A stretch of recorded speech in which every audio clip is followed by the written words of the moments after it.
Live. Everywhere. On netrootsradio.com.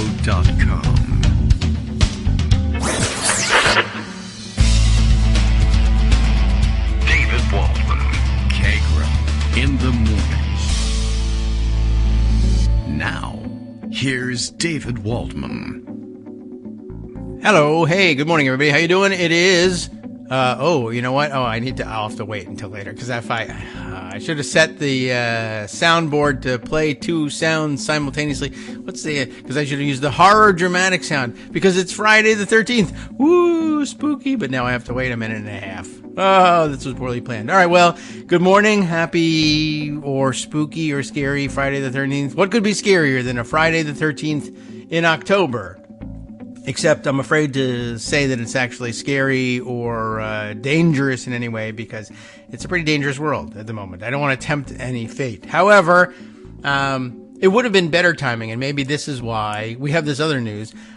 Steve Scalice has Bob Livingston out of the speakership race. He, as you will recall, won the nomination in the closed-door Republican conference since 1910. Or whatever it was that Greg told us, a conference vote, and won the nomination. But, it's a very odd story all by itself, but it's even more odd for us because we also learned this other interesting background piece thanks to Greg's reading here on the show. But what happened was he won the nomination, and then I don't think they had a floor vote. I didn't watch, and I haven't seen any reporting that says that they did, but I guess they must have tried that thing that Republicans usually don't do, counting votes.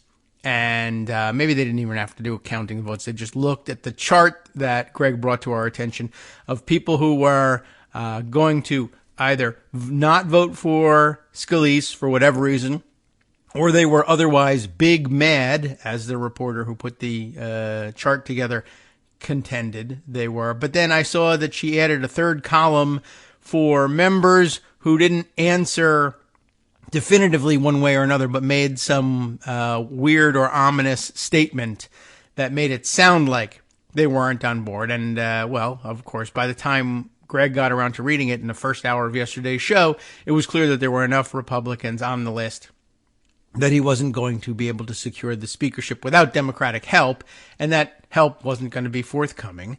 It's one thing to ask people, like I said, they would view the vote differently about what to do about the motion to vacate the chair, or the resolution calling for the declaration of the vacancy of the chair. I don't know how we want to put it, but you know what we're getting at, and we can stick with the shorthand from now on. Anyway, that's a very different thing than affirmatively voting by name for a Republican to occupy the chair without some kind of side understanding or agreement or arrangement.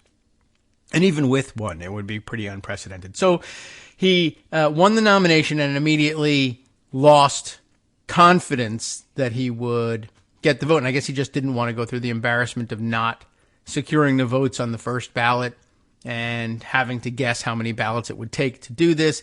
And, it's pretty obvious that if you don't go into it with the support you need to win the speakership, you're just going to be back in the same endless doom cycle that landed us with McCarthy and the dumb deal that they could vacate the chair on a single member's motion, and et cetera, and whatever other concessions McCarthy had to make. He would just have to make the same ones.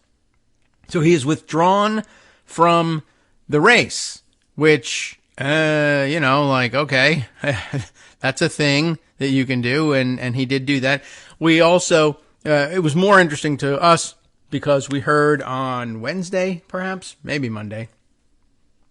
Was it? No, I don't know. Anyway, but we heard from Greg that the Republicans were considering first the question in their conference meeting yesterday.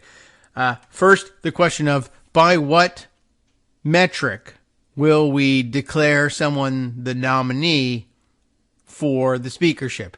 And Chip Roy suggested, and, I don't want to give credit to Chip Roy for anything, but there was a certain sense in saying, well, we ought to require that any nominee we put forward gets 217 votes in conference, because then we'll know we're nominating somebody who will actually become speaker, even though, minds could change in between the votes. That's a good approximation. That's a pretty solid approximation. We're asking to count the votes now. And Scalice, or I guess Jim Jordan backed that idea, probably not because he really thought he would put together 217 votes, but it would delay the inevitable. But as it turns out, this is probably a better play for him. And then I guess Steve Scalice was against it because he wanted to get that nomination and then see if he could move forward, live to fight another day, and see if he could convince 217 Republicans to get on board. But very quickly found out that he couldn't. And so now, you wonder, well, if they had insisted on 217, they would be doing multiple ballots, but at least it would be closed door ballots and it wouldn't be on television anyway. So they could have gone that route. They wouldn't have settled it yet, and they'd still be having more ballots now. So it wasn't like an actual fix to things. It was just a different approach. Just interesting that Scalice rejected that approach and then so quickly dropped out. I think that is additional context to the dropping out that I think was important. And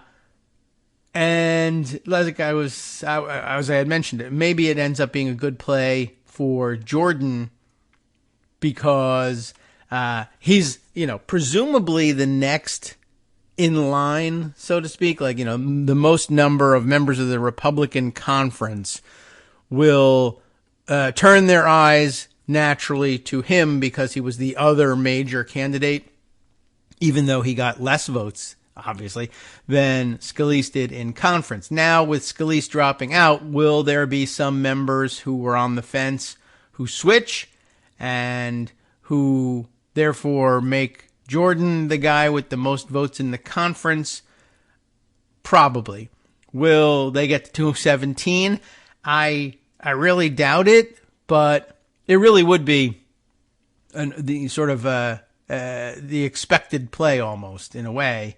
If it were to happen, we would obviously we would have the benefit of hindsight and say, well, of course the Republicans would knuckle under this way. But I somehow see it as easier to believe that people who would be inclined more toward Jordan are the kind of people who would be, stick in the mud holdouts, and like the Republicans who voted to vacate the speakership, Matt Gaetz, etc., who would insist on their position and wouldn't budge.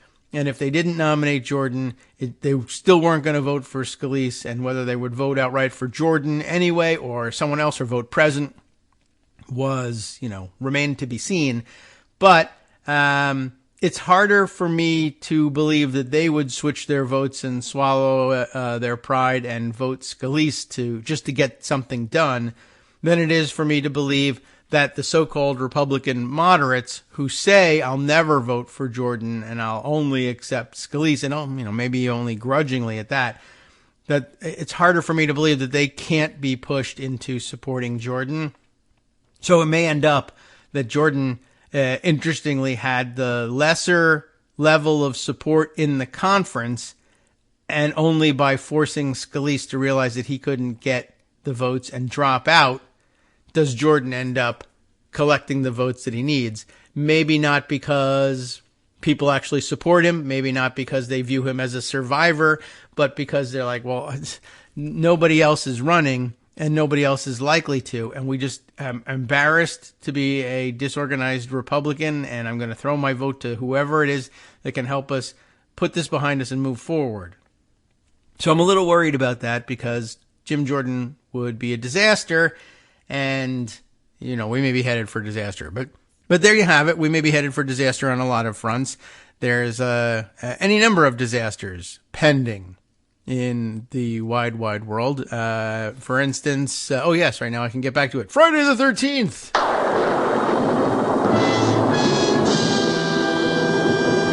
Aha. Well, much happening, of course. And one of the things that's happening is in Israel.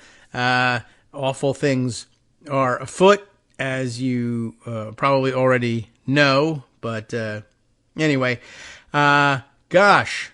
So Netanyahu, I don't know. I didn't put the articles aside, but because I just this part of it I don't want to, I don't want to discuss. I don't want to think about, but it's reality and you have to.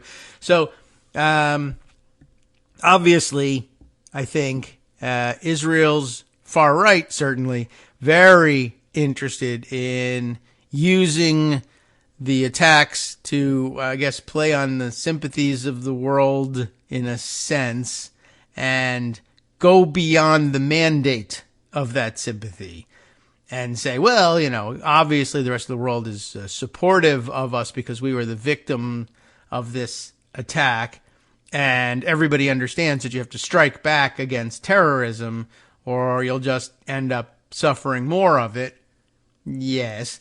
But then that sort of translates, Israel's canned response for violence from Gaza is usually attacking Gaza, which will necessarily entail the destruction of civilian homes, civilian population centers, civilians, the actual people. It will.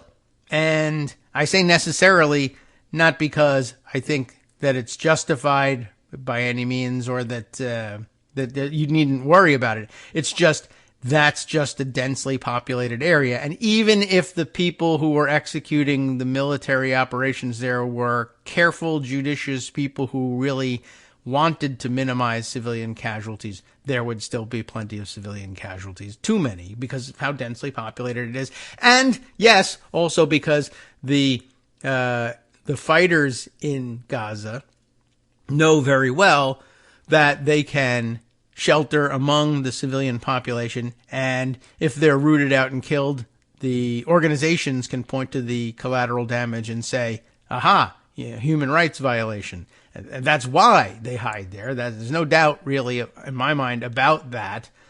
But it's a horrible PR game that's played between the two sides, and neither one really appears to care a great deal about the civilians who get hurt. That, that's just sort of part of the internal politics of Hamas and any other of the extremist groups that might be operative in Gaza or anywhere else really in the Middle East. They are ostensibly fighting for the freedom of the Palestinian people, but at the same time, their casualties don't bother them a great deal. There's a bit of a mentality among the extremists, among the fighters, that well, everybody should be a fighter. There shouldn't be a Palestinian, but that they are a fighter at heart, whether that's men, women, children, or people of any description.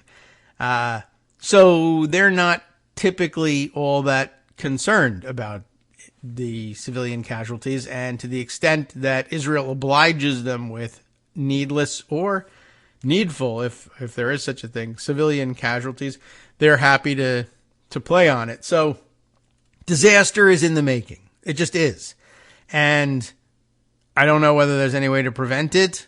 I don't know whether there's anybody that any of the sides here would listen to, since they're both interested in producing civilian casualties. Israel, or at least their right-wing cabinet members, those who remain, or those who wish to get back into the cabinet after the war footing, probably will be cheering for civilian casualties. Some of them are truly nuts.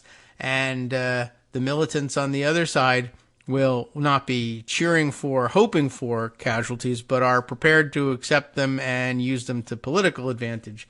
So it looks like they're teeing that up for us, and that's what will be served. But on top of that, there is this untenable idea that Netanyahu has, originally floated and has now, I guess, made official, saying, well, if civilians don't want to be caught in the crossfire here, or just bombed and killed as the main target, really, they need to evacuate Gaza, which is, of course, impossible for a number of reasons. One, not the least of which is the size of the population you're talking about relocating, and two, Gaza is walled in. You can't go anywhere. You have to leave Gaza. You won't let us leave Gaza.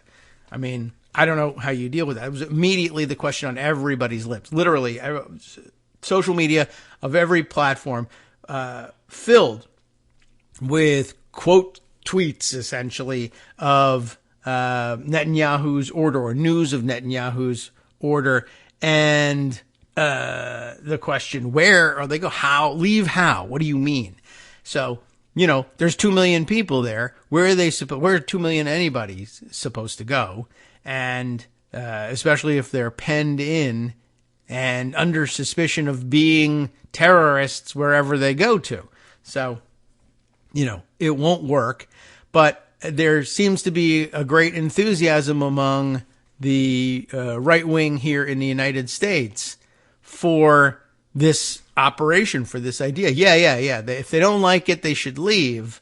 And then I believe Lindsey Graham has been out there cheerleading for attacks on Gaza and saying, flatten the place. You say everybody who is ostensibly civilian, get out. And then if you're still there, that means you're a fighter and a legitimate target. It doesn't really work that way. But then flatten them on top of it. And I'm also getting the sense here, I feel like maybe a little on less shaky ground. I have a feeling, and here I'm saying that I feel like I'm on less shaky ground, even though it's a total guess.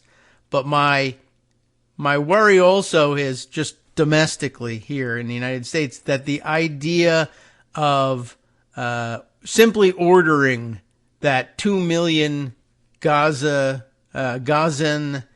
civilians evacuate, just pick up and move, is a forcible relocation for one thing, and that'll put you squarely in weird war crime territory. And to no one's surprise, people have been talking about the likelihood of Israel landing in war crime territory. Well, lots of people say they were already there anyway, and now they'll just turn up the heat on it. But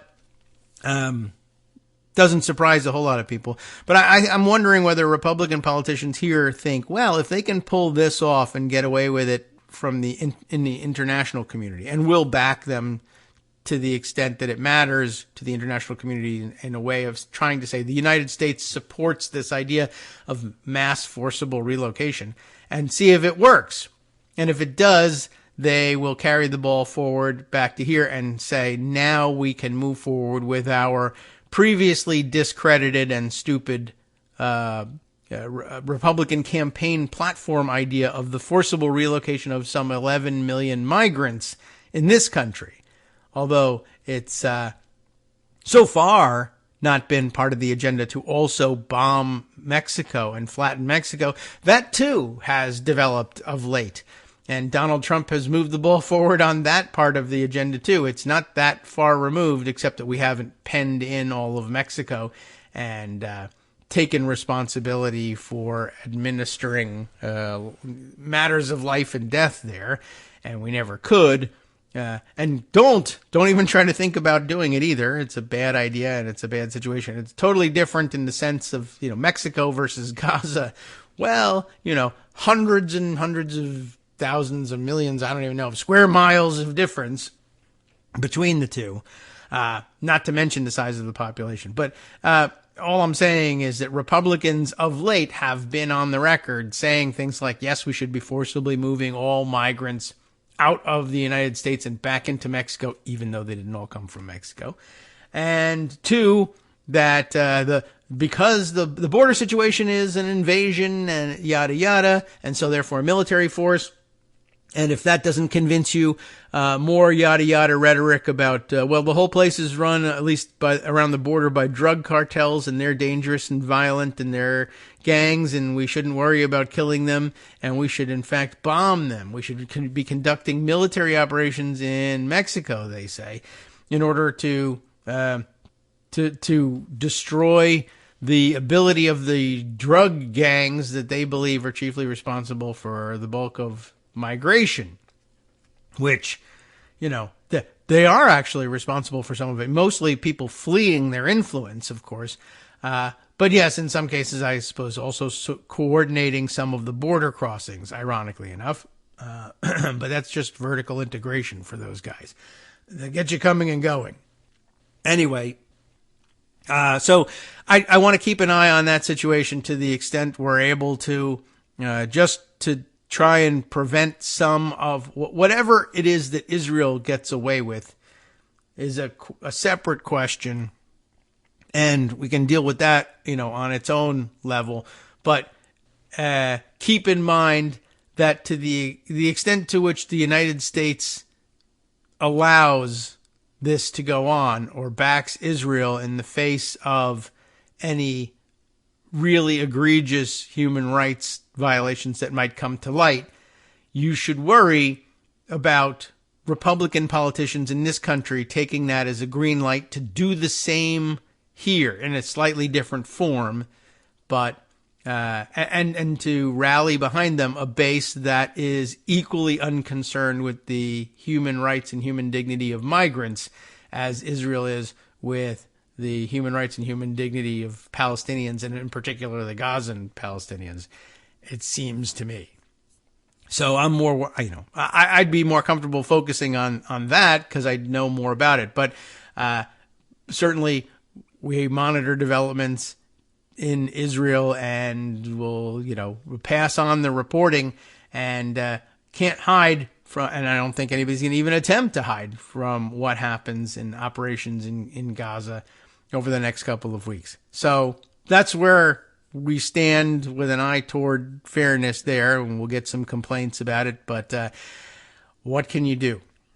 It's a situation that's going to result in some disagreement and complaints and possibly worse. But we'll try not to perpetrate the worst stuff. We'll just perpetrate the stuff that you might complain about and argue with. No, we're not going to be killing anybody here on the show. That's the plan anyway. Not so for, who knows? It's Friday the 13th. There might be a chainsaw massacre here on the show, just for ratings, I guess. If we were rating this show, we would try it. We would throw that in there for Friday the 13th. Okay. You know what? I wanted to return. Maybe we have a few minutes here before break to return back to the story that we began reading at the end of yesterday's show about the Proud Boys. The Proud Boys have found religion, or at least some Proud Boys in Pennsylvania have found a church they want to hang out in because they are AR-15 worshipers and Moonies. I don't know if they knew that they were getting into the Mooney thing, but they saw the guns and they figured that was enough for them. Remember this story from yesterday? Tess Owens' story. The Proud Boys were selling merch at festival hosted by Fringe AR-15 Church. I guess that says a little bit less about them, joining as congregants. But the second half of the story had some more interesting material about the emerging cooperation between the groups that I wanted to go back to. But I remember the story was that we're talking about an offshoot of the Moonies, what was his name? Sun Myung Moon, who originally started the Moonies, and by the way, established the Washington Times newspaper, and has always had a rather conservative political bent. One of his sons, Sean Moon, has started this Rod of Iron Freedom Festival, sometimes Rod of Iron Church, but they also have another name for their church. And he does weird things like the event included, as they said, a performance by Pastor Moon, aka King Bullethead, who rapped about putting pedophiles in the wood chipper. Remember that? I think they call him the King Bullethead thing, is a response. Didn't he also make himself a crown of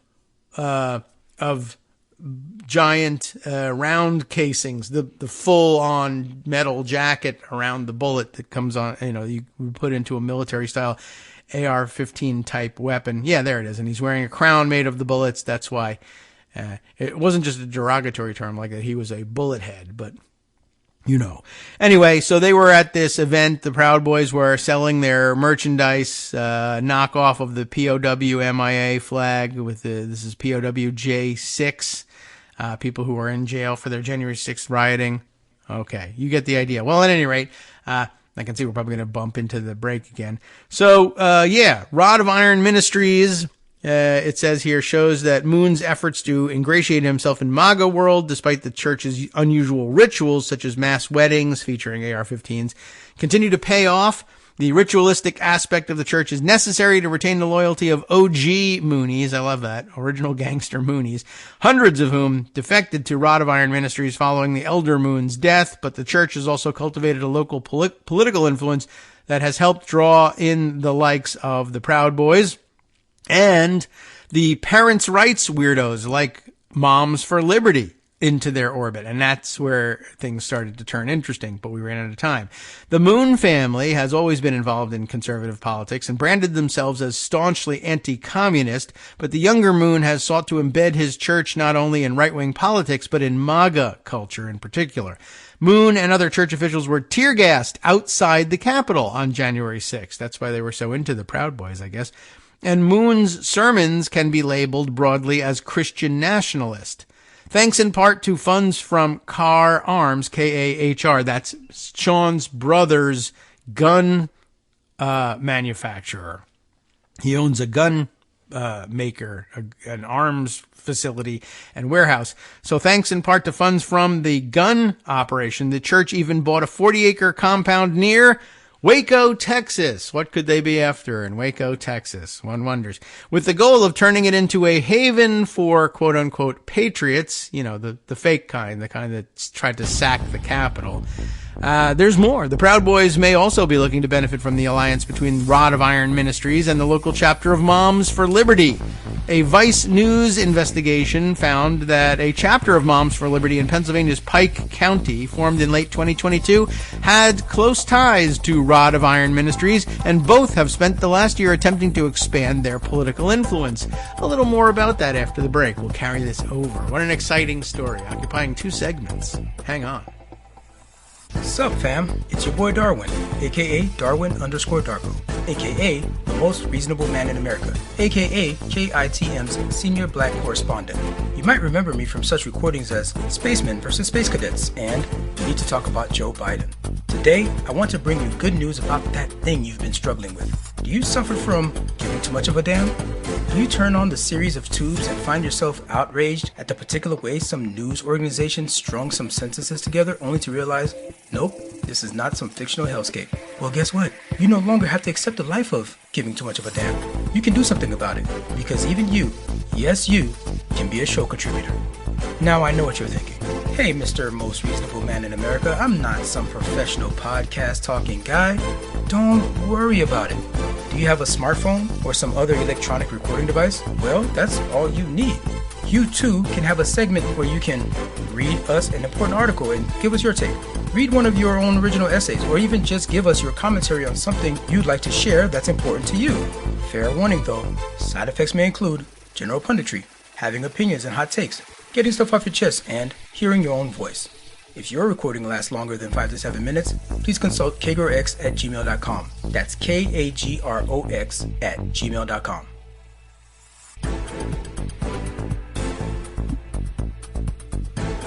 All right, welcome back now to the Kagro in the Morning Show here on at Roots Radio, and welcome back to the continuation of this Vice News article about the weird affiliation emerging between a local Proud Boys group, a local Moms for Liberty group, and the Moonies, now in the form of the Rod of Iron Ministries, worshiping their AR-15s and other assault weapons. And if you click, by the way, through to the King Bullethead thing, you'll see him, a still of him from a video, not just with AR-15s, but with one of those gold-plated AK-47s in the Saddam Hussein style, because you know how much the right wing loves Saddam Hussein or something. I really don't know. I'm sure they view that as a trophy of some kind, but since it probably wasn't one of his actual, oh, who knows, maybe Moon actually used church money to buy it at auction or something dumb like that. But if it isn't one of Saddam Hussein's own guns, and therefore a trophy of, you know, the spoils of war or something like that, then it's just imitative and, you know, considerably worse. It's a bad idea to begin with. So I don't think we have to go much further into it. But okay, where were we? We were reading about how the local Proud Boys, Moms for Liberty, and this Rod of Iron Ministries had come together to try and increase their local political influence. And that one of the leading members of the Pike County, that's the county in question, Moms for Liberty chapter is Kerry Wilson, who is closely involved with the Rod of Iron Ministries, who has spoken at their services and is often referred to by church officials as Queen Kerry, according to Vice News, which is interesting, the way of putting it, according to Vice News. But this is Vice News. Well, yeah, I mean, I assume that this is supposed to mean according to prior reporting either by others or even, I guess, by the author here in previous, publications at Vice News. I guess that's the most sensible interpretation of it. Otherwise, it's like, well, they call her Queen Kerry. Well, who says? I say. Well, what's your source? Me. That's not, so I assume that, maybe it's assuming too much, but anyway, and we'll get to why it's always weird whenever we read something about this subject from Vice. I'm always a little worried about that, and you'll find out why, in a disclaimer that they make at the end of the piece, which is important, and that's where we're headed. Ready? Similarly, the director of events at Rod of Iron Ministries, Lourdes Swartz, is the Facebook administrator for a local group called the Freedom, Faith, and Family Coalition, which, by the way, shares a P.O. box for another group called the Coalition for Election Integrity. So they kind of are covering all the usual bases, all the usual suspects coalescing in one place and sharing post office boxes. So, okay, Queen Kerry and is from Moms for Liberty, and then Lourdes Swartz, Facebook administrator, also associated with Rod of Iron Ministries and Freedom, Faith, and Family Coalition and Coalition for Election Integrity. Wink, wink, the election was stolen, fake electors, the whole bit. These organizations, in conjunction with Moms for Liberty and other local groups in and around Pike County, held events for their slate of political candidates for a range of positions, including school board, county commissioner, and others. Only one of their candidates made it beyond the primary. It's just interesting, again, noting the confluence of weirdo groups coming together and, doing the things that they need to do to form a coalition and try to win political power outright in Pike County. So far, thankfully, it hasn't worked. But it will only, I think, continue to not work if everybody, is aware of what's going on and reads articles like this. Now, about the part about why reading about the Proud Boys and their machinations in particular is awkward and weird in Vice News. The disclosure, Gavin McInnes, who founded the Proud Boys in 2016, the founder of the Proud Boys, was also a co-founder of Vice in 1994. Now, he left the company in 2008, it says, and has had no involvement since then. So I'm sure they feel comfortable reporting on this, but it's an important disclaimer. And although the disclaimer says, well, he hasn't had any influence at the company since 2008, that's great and all.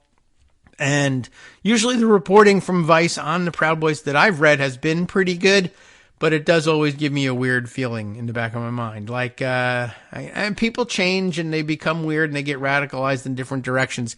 It's just sort of interesting that, I don't know, weird, I assume that there was some sort of weird proto, Chapo trap house kind of confluence going on in those days. And then they sort of splintered and some people went the liberal-ish direction, although it's a very weird liberal bent, and others went, Proud Boys, I guess. So I don't know. And I don't know what kind of person, I guess if they leave behind an organization that's run by other people who are dedicated to different principles, there's not much you can say about it. But it's just weird that somebody would hold the same thoughts in their head and say, what I need to do is I need to start a new alternative online news organization because journalism in this country, yada, yada, et cetera, whatever it was that motivated you to start Vice.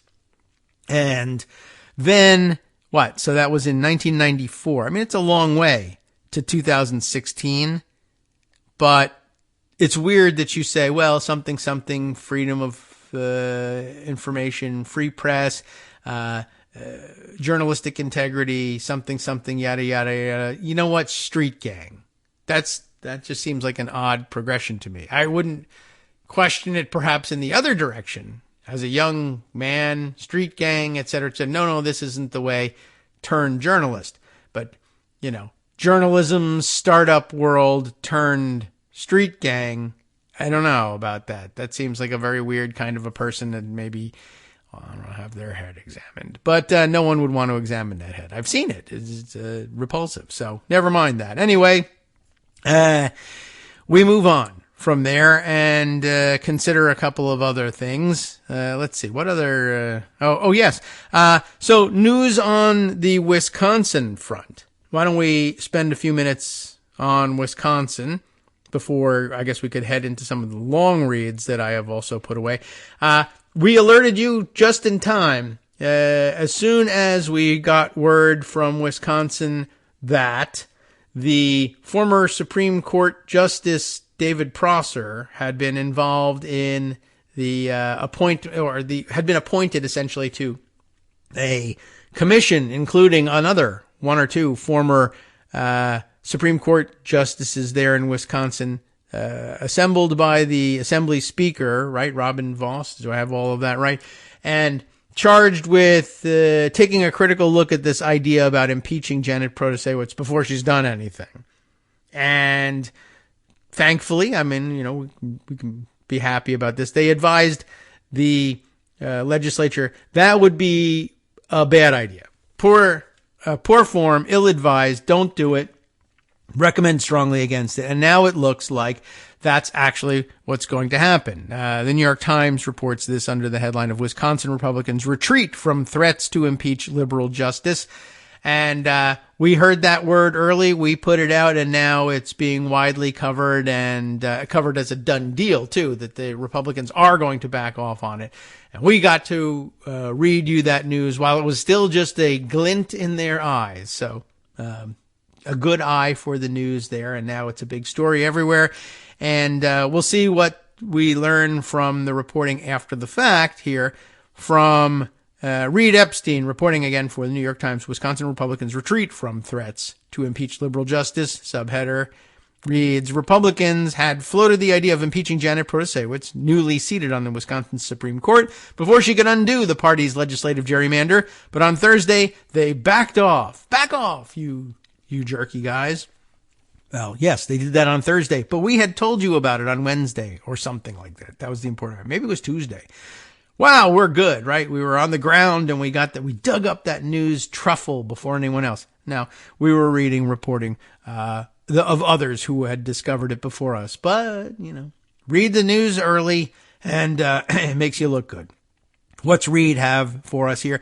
Wisconsin Republicans signaled on Thursday that they were retreating from their threats to impeach a recently seated liberal state Supreme Court justice, you know who, Janet Protasewicz, before the newly left-leaning court could throw out the gerrymandered legislative maps that have cemented the GOP's hold on power in the state. You know I love to say GOP. If you're new to the show by any reason, for any reason, and you're wondering why I do that, doesn't he know it's said GOP? Yeah, I know that it is, but I don't know. GOP sounds gross and sloppy.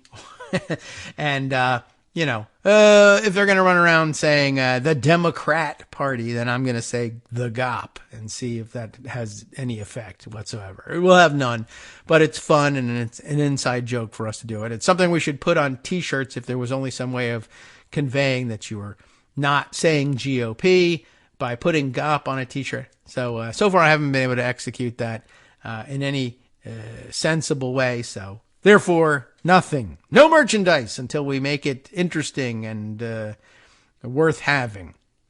Anyway, I don't know. Maybe we could come up with some crap. Sure. Anyway, Robin Vos, there he is. The powerful Republican Speaker of the State Assembly. He's so powerful. said at a news conference in Madison that he would not seek to remove Justice Protasewicz based on the arguments he and fellow Republicans had been making for 2 months. That's how powerful he is. That statements she made calling the maps rigged during her campaign for office this year compelled impeachment if she refused to recuse herself from a case challenging them. And I said we're going to do a Wisconsin minute here. It's going to be like a Wisconsin hour. But by the way, I have a piece set aside for you. The by the way is, this is where I was going, on just how bad the gerrymandering in Wisconsin is. Now, I think we all know that, and we've mentioned on the show, well, they've gerrymandered it to the extent that even though it's a battleground state that is trending blue, but, closely divided statewide, they nonetheless, Republicans hold some 2/3 plus of the state legislative seats because of the aggressiveness with which they gerrymander the districts. But what I didn't know is the methodologies that they were using to achieve this end. And it's kind of shocking. So whether we share the entirety of the article or not, we'll certainly share the gist of it to back this story up after this. Now, back to this article. Now, Mr. Voss said the focus would be on what Justice Protasewicz does in office. He said that if the court ruled against the Republican-drawn maps and other conservative causes, he would appeal its decisions to the U.S. Supreme Court. Impeachment, he said, remained on the table, but was not something Republicans would pursue now. If they decide to inject their own political bias inside the process and not follow the law, we have the ability to go to the Supreme Court. And we would also have the ability to hold her accountable to the voters of Wisconsin, Mr. Voss said. And okay, I mean, they do have that ability. Who knows what they'll make of it? But at least, the sensible thing to do is to back off of impeachment. I'm pleasantly surprised that former justices of the Republican bent were level-headed enough to recommend to them that they not do this. That's great. His remarks, Voss's, came after nearly 2 months of drama about how Republicans would respond to the prospect that the state Supreme Court, now controlled by liberals for the first time in 15 years, will act as a check on conservative control of the state's government. Mr. Voss had first floated the possibility of impeachment in August, and the potential move was embraced by other top Republicans in the state, including Senator Ron Johnson and former Governor Scott Walker, and his ham sandwich and haircut. In response, the Democratic Party of Wisconsin began a $4 million campaign to pressure Republican lawmakers against impeaching and removing Justice Protasewicz. Democratic officials and volunteers sought to force Republican legislators to reveal their position, though only one Assembly member, State Representative Scott Johnson of Jefferson, has said publicly that he opposes impeachment. The people of Wisconsin rose up in outrage, and the GOP backed down, said Ben Wickler, chair of the Democratic Party of Wisconsin, and much lauded on this show, not just for this, but for lots of things in Wisconsin. This moment sparks a new dawn of accountability and democracy in the Badger State. The crux of the Republican argument to impeach Justice Protasewicz had been her campaign statements made before she won a commanding victory in April, that the state's legislative maps were rigged. Mr. Voss had for weeks teased the idea of impeaching Justice Protasewicz without making an explicit call for it. Fundraising, you see. In August, he said the Assembly would, quote, take a look at it. Very Trumpian. Don't take a look at it. Very soon, 2 weeks. Last week, he told the Associated Press that, quote, it is wrong if she doesn't recuse herself from the maps case. It is not. Last week, Justice Protasewicz rejected Republicans' arguments. If precedent does not warrant recusal, my oath binds me to participate, she wrote in a decision to remain on the case. In recent days, Mr. Voss had begun taking public steps to back away from the impeachment threat. His statement responding to Justice Protasewicz's decision to remain on the case did not mention impeachment, saying only the United States Supreme Court will have the last word here. On Tuesday, it emerged that a former Wisconsin Supreme Court justice with whom Mr. Voss has been consulting, David Prosser, a conservative, had counseled him that impeachment was not warranted. There should be no effort to impeach Justice Protasewicz on anything we know now, Prosser wrote to Voss, according to emails released to the Associated Press. it should not be considered unless the subject has committed a crime or the subject has committed indisputable corrupt conduct while in office. There was also little appetite for impeachment in the Wisconsin Senate, where Republicans hold a 2/3 majority and would need all of their members to remove her. No Wisconsin judge or justice has been impeached since 1853, when a Milwaukee Circuit Court judge was impeached by the Assembly in a bribery scandal. Though Democrats and Democratic-backed candidates have won 12 of the last 15 statewide elections in 2018, here's a setup on the gerrymandering. Republican-drawn legislative maps have given the GOP 2/3 of seats in the state Senate and 64 of 99 seats in the Assembly, almost 2/3 of the Assembly as well, right? 12 of the last 15 statewide elections back to 2018 have gone to Democrats or Democratic-backed candidates, and yet the legislature almost 2/3 Republican. Republicans nearly captured enough seats in November to be able to override vetoes from Governor Tony Evers, a Democrat, who won a second term, not just the first, second term.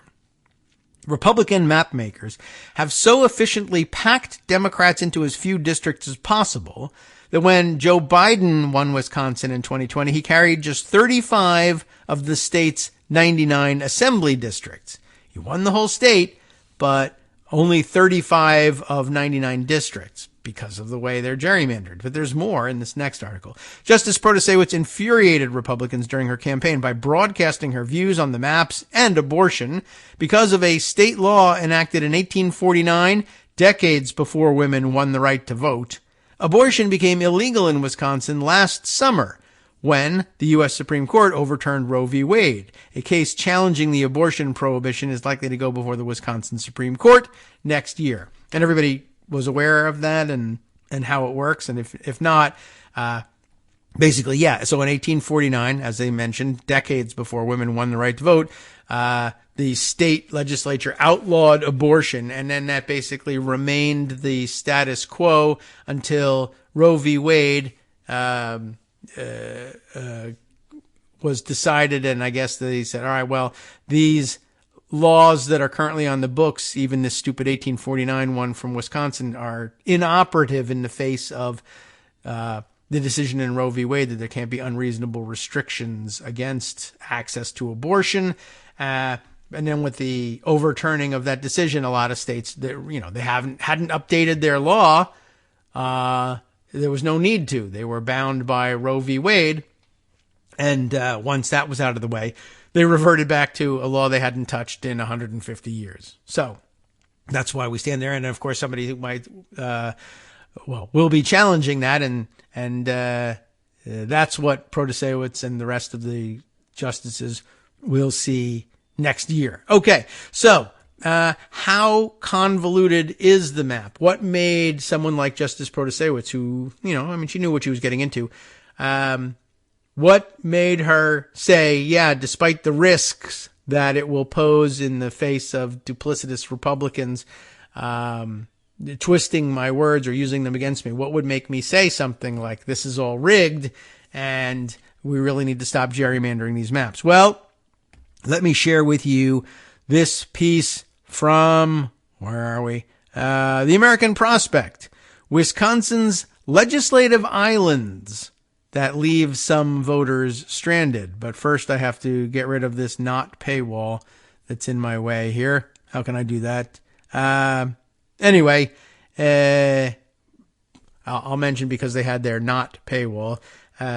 You should subscribe, I suppose, to the American Prospect. And shouldn't we all? Let's all go and do that. And I'm for supporting these outlets that I sometimes wish I had. I wish I had more money at my disposal. I wish I should have spent a few years as a Republican operative so that I could have had some of the fantastic grift, and then I could redistribute it among the various publications I read frequently.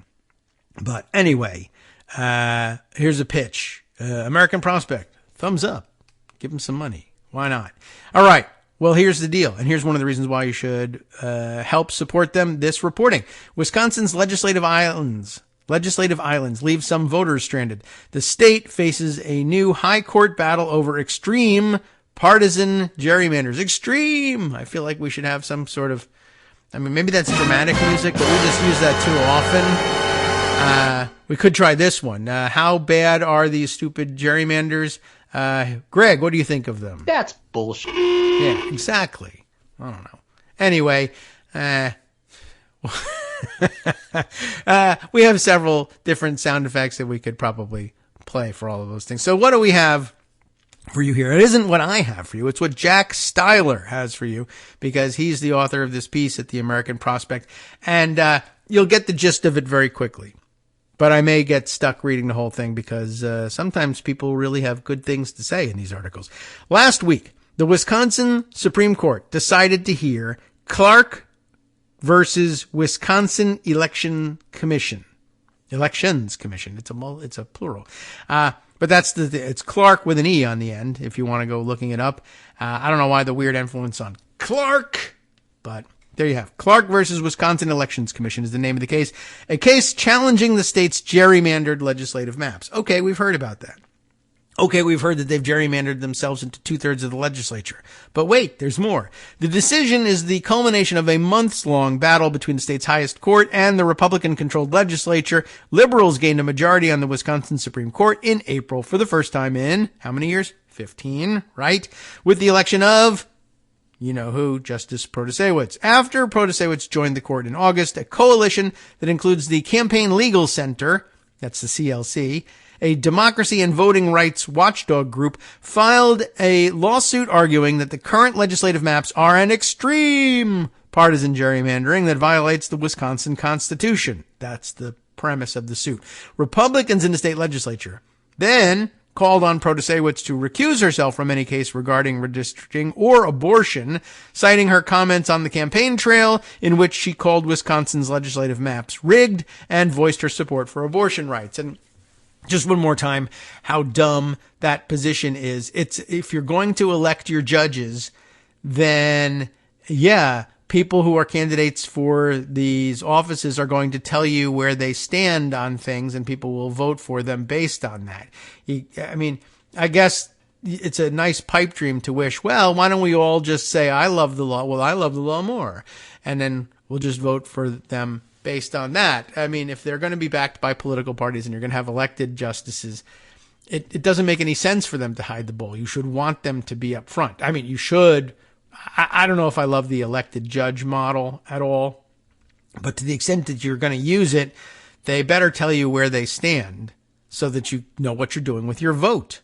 Anyway, I find that dumb. But worse is the real focus of this story. Republicans even floated the idea, of course, of impeaching Protasewicz, who was elected by 11 percentage points, arguing that she had prejudged cases, though they have backed off after a barrage of bad press. And then, of course, this story about two conservative justices, not just Prosser, weighing in against impeachment. The Republicans' efforts to underscore how the state, once known for pioneering progressive reforms back in the day, La Follette, etc., had taken a toxic turn in the last decade and a half. Although I don't know if are they talking La Follette, or are they talking about the early progressive era of 1895 to 1925, says the Wisconsin Historical Society. It is about La Follette. But then they also, in later days too, did Wisconsin turn considerably progressive. But okay, well anyway, it's the older history that they're talking about. La Follette, yes. Okay, we got that right. Now, since the U.S. Supreme Court ruled that partisan gerrymandering was beyond the reach of the federal courts, isn't that interesting? In 2019, because let the states handle the elections, etc. It's all state business until you get arrested as a fake elector, at which point you pretend it's federal business. You know, the fight for fair state and federal legislative district maps has in large part turned into 50 state-by-state battles. We were just talking the other day about South Carolina being before the U.S. Supreme Court about its districting and including Nancy Mace's weird new district. Anyway, in no state legislature has the fight been more contentious and the results more anti-majoritarian than in Wisconsin. We've heard that. Now to the details. When Wisconsin Republicans won both the governorship and the state legislature in 2010, they also gained total control over redistricting and produced some of the most discriminatory gerrymanders in American history. The maps worked as intended, resulting in a Republican stranglehold on the legislature, even as the state has trended blue in recent years. Now, here's where there's some really amazing stuff in here. In Wisconsin, the legislative map-making process mirrors the path of a typical piece of legislation. State lawmakers draft the maps, secure passage in both chambers, and send them on to the governor for signature or veto. The redistricting process follows the 2020 census produced, following the 2020 census produced the latest set of state legislative maps, which went into effect this year after a lengthy court battle. These maps are even more extreme in their partisan gerrymandering. The Princeton Gerrymandering Project gives both the Wisconsin Senate and Assembly maps failing grades for political fairness, citing significant Republican advantage. Despite the state's battleground status in presidential elections, Republicans now control 22 of a total of 33 Senate seats. That's fully, 2/3, right? 22 of 33 seats and 64 of 99 Assembly seats. So more like 63 point something percent. The 2022 maps so heavily favor the Republicans that Sam Wang, we know him, a professor of neuroscience at Princeton University and director of the Princeton Gerrymandering Project, has estimated that if Republicans win only 47.5% of the statewide popular vote, they would still maintain not just a majority, but a supermajority in Wisconsin's Senate. That is pretty extreme. But it gets even worse, and maybe we can still fit it in here before the break because we got some music time coming up. While gerrymandering has produced jigsaw piece-shaped legislative districts all over the country, Wisconsin's Senate and Assembly districts stand out from the rest because they go beyond the traditional cracking and packing. That's the usual methodology of gerrymandering. Break up neighborhoods, break up political subdivisions, to hell with all of that, and pack them into districts, pack all the Democrats into as few districts as possible and leave the rest of the territory for Republicans. And it doesn't matter whether you split a city in half. In fact, if it helps Republicans, we'll go ahead and do it. That's the cracking part. The packing, of course, reducing the number of districts that will favor Democrats. So now we won't fit it in during the music. Now we'll make you sit in suspense for a minute for the exciting conclusion.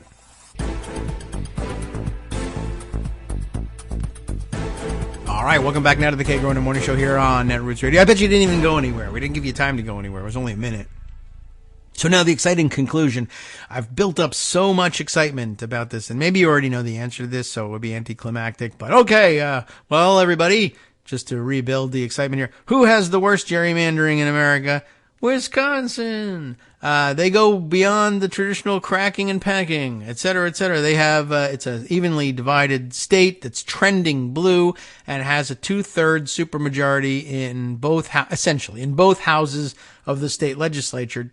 And, the math is such that, if they were to win just 47.5% of the statewide legislative vote, they would still have supermajorities in the legislature. It's that bad. How do they get it that bad? That's the real question here. So they go beyond the traditional cracking and packing. Ready for this? The majority of their districts, 55 of 99 assembly districts, and 21 out of the 33 Senate districts. Again, those numbers, 55 out of 99, so more than half of the assembly districts. 21 out of 33 Senate districts, almost 2/3 of the Senate districts, are not even contiguous. They're non-contiguous districts, creating, as they call them here, legislative islands. In other words, this is the reality of, so what does it mean to be non-contiguous? Well, everybody, I think, knows what that means, right? It's not, it doesn't all connect. There's all weird shaped, jigsaw puzzle shaped districts out there in the rest of the country, but they'll actually take an area over here that's unconnected to an area over there and say both of those things are in District 12. There's no connection. Sometimes, like in other states, they'll say, well, as we were discussing about the idea of the tendrils in South Carolina's district, which I didn't see on the map, but maybe if you zoom in, you can see some of these things, where they'll sometimes say, all right, well, this district includes this stretch of highway where there are no people, but the purpose of using this stretch of highway is to connect us, to retain the contiguity, so that when we include this town over here, which is very heavily Republican, or if they're gerrymandering or any other direction, Democratic, we want to scoop them out of this county so that the red parts of the county can all vote together, whatever it is. And you use the thin strip of highway to connect them. In Wisconsin, they said, to hell with using the highway. If you want this blob of Republicans to be in this district and this blob of Democrats to be in that district, just put them there. It doesn't matter whether it's connected or not. Well, that's usually extreme. I mean, honestly, back in the day when the Supreme Court would address gerrymandering, they usually said, well, at a minimum, it's got to be contiguous. And I guess now that they say they won't take any gerrymandering cases anymore, although the Wisconsin folks insist that they are, this is funny, they thought they won in 2019 by getting the Supreme Court to wash its hands of gerrymandering cases. And they now immediately are already planning to cry to the Supreme Court that they cheered would no longer listen to states about this stuff. But okay, it's okay if you're a Republican. More hypocrisy for, everyone to watch. But if it ever happened, it was a very rare thing. Here in Wisconsin, not only is it's an outrage that it happened even once, but it's the case in 55 of 99 assembly districts and 21 of 33 Senate districts. That's crazy. And as they point out, so what that effectively means is that legislators in these areas need to leave their own districts and travel through another district in order to reach their constituents who have been relegated to these islands. Okay, I mean, that's not the actual most important part of it. It's more important really that it's just weird and doesn't make any sense, and it makes it very difficult to administer the state in any fair and coherent sort of way on a number of levels. I mean, as it happens with weirdly shaped districts, very often you'll have a pocket over here and a pocket over there, but they're contiguous because they're connected by some landmass, maybe, off to the side of these two areas. And it happens that the most direct route from city 1 to city 2 crosses through one of the tendrils of another district that, that reaches down into and complements the shape of the district in the first district. And yeah, you have to cross through and then back into your own district. But that's only because you didn't want to take the long way around. If there exists no land bridge between two areas of a district, that's pretty odd. But it's the rule in Wisconsin. More districts have that than don't. Wisconsin's maps could be gerrymandered without creating any islands, yet non-contiguous districts have proliferated throughout the last two redistricting cycles. In 2011, 42 of the 99 assembly districts were non-contiguous. The latest maps added 13 more. That's how you get to 55 now. But imagine, all the way back in 2011, this was a big problem. For almost half of the assembly districts were non-contiguous. And they said, you know what? We should double down on this. Let's add 13 more and make it 55% of our districts in the assembly non-contiguous. Wisconsin remains gerrymandered to within an inch of its life, said Kenneth Meyer, a professor of political science at the University of Wisconsin in Madison. The CLC petition presents several arguments, including violations of voters' rights to equal protection and free speech.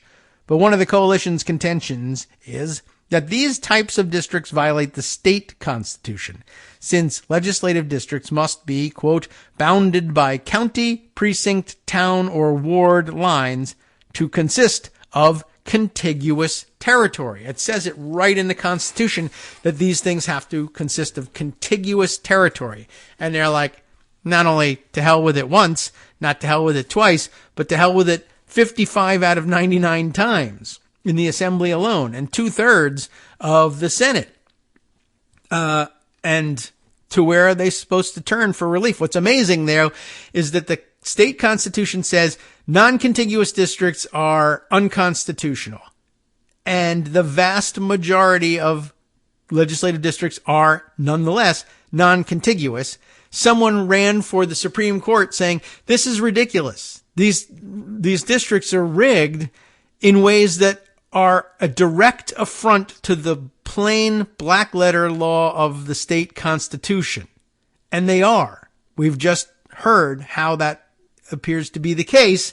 And the Republican reaction to that is impeach that justice before they even reach the court.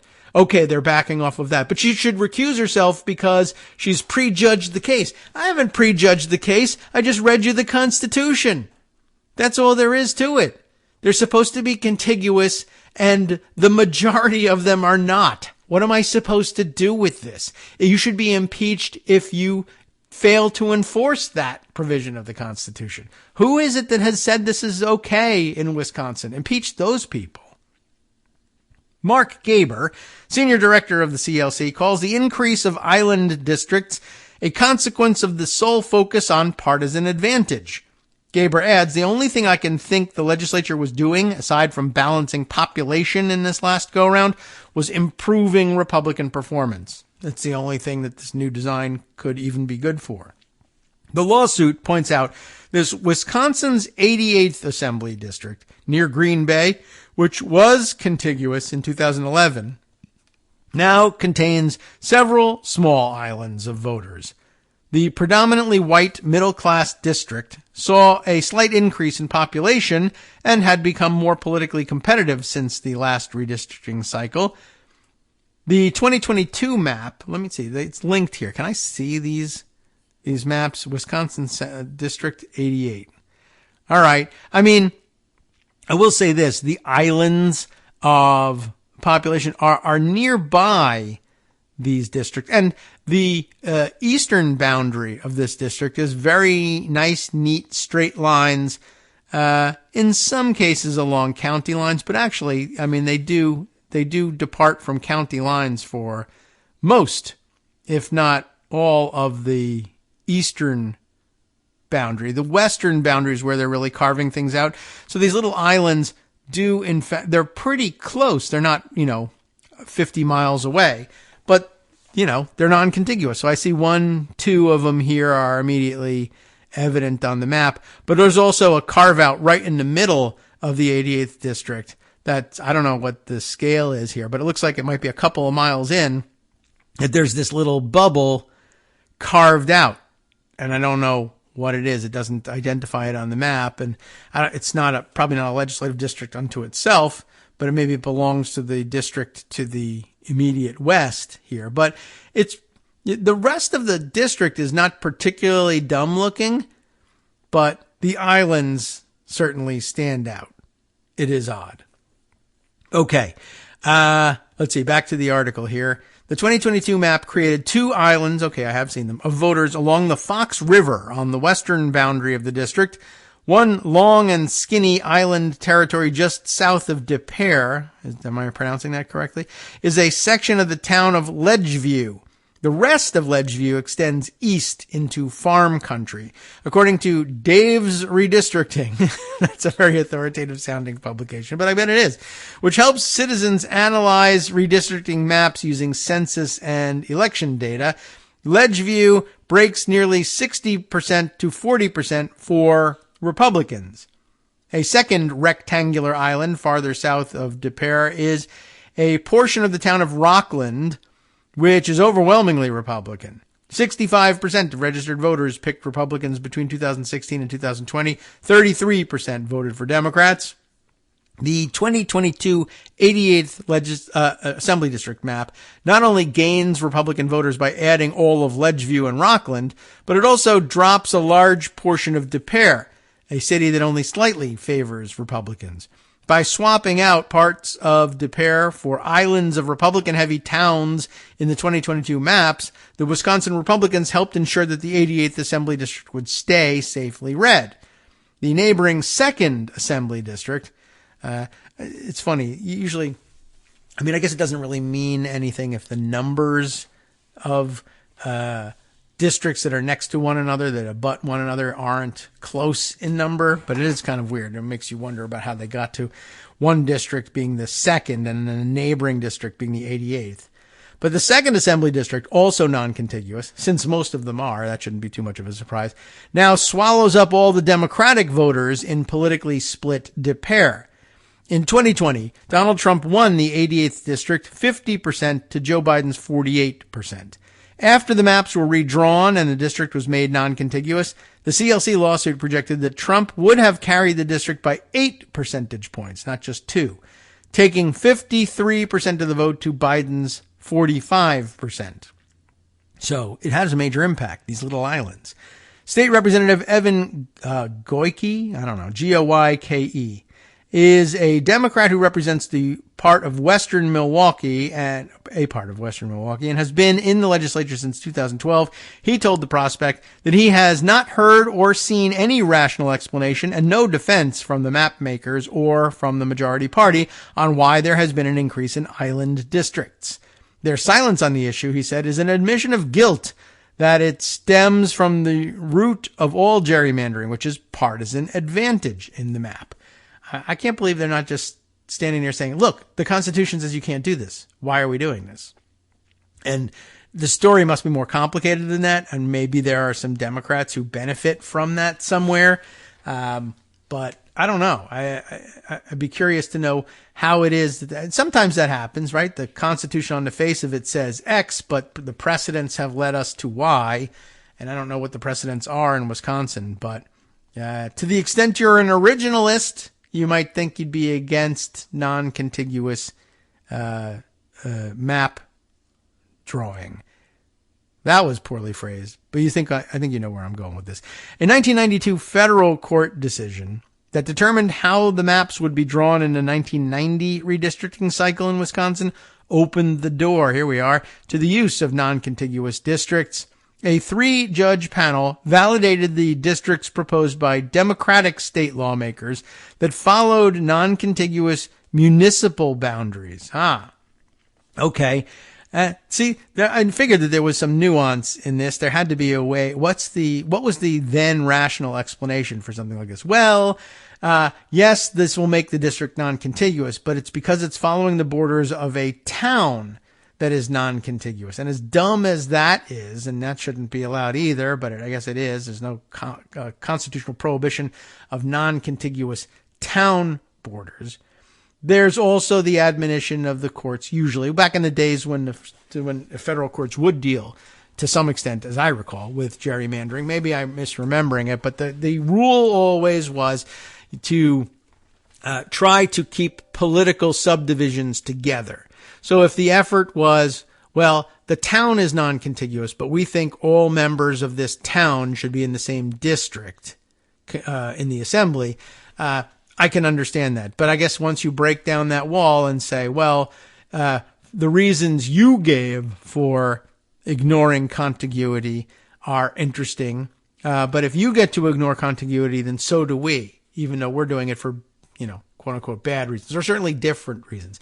Why they couldn't differentiate, why the courts couldn't say, well, if you're following non-contiguous town borders, okay. If you're making up new borders for partisan advantage or any reason, then no.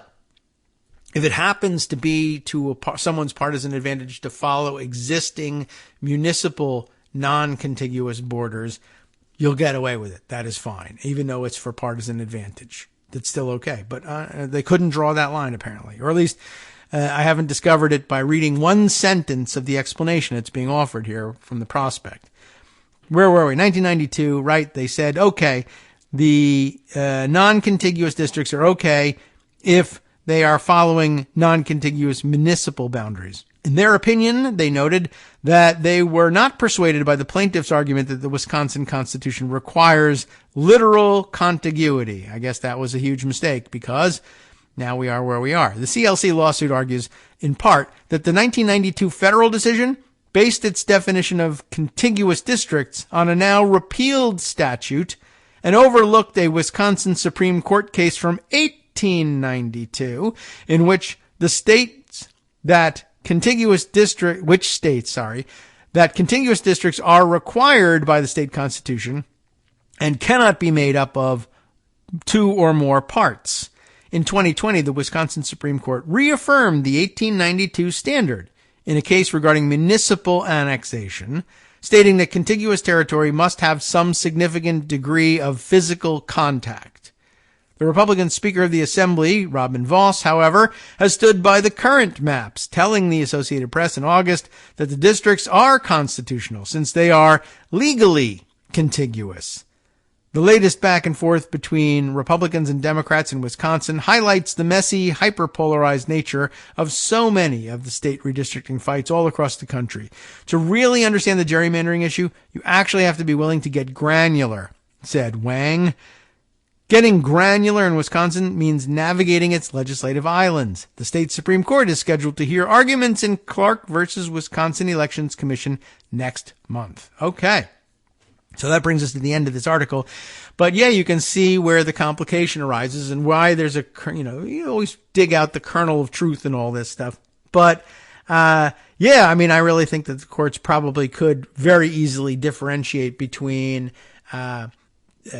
straying from contiguity and saying, well, okay, for purposes of the constitutional interpretation, we can say that this kind of non-contiguous district fits under the rubric contemplated by the Wisconsin Constitution because it encompasses the entirety of a unified municipality, which is non-contiguous, but the Constitution doesn't address contiguity of municipalities. It addresses contiguity of legislative districts. And, they could have done some work to clean up the legislative language there. And it's something, they probably would want to do. I don't know how easy it is to do. It'd be a good idea to do because you might find that even if the courts say now, yes, we insist on contiguity, the one and only exception we will continue to allow is where you're following the district, the boundary lines of a non-contiguous municipality. If they allow that to continue, then very likely, with retaining a supermajority in the legislature, the Republicans will then start issuing state charters recognizing more and more non-contiguous municipalities whether they exist now or whether they need to be chartered in the future. They'll start creating non-contiguous municipalities or political subdivisions of some kind.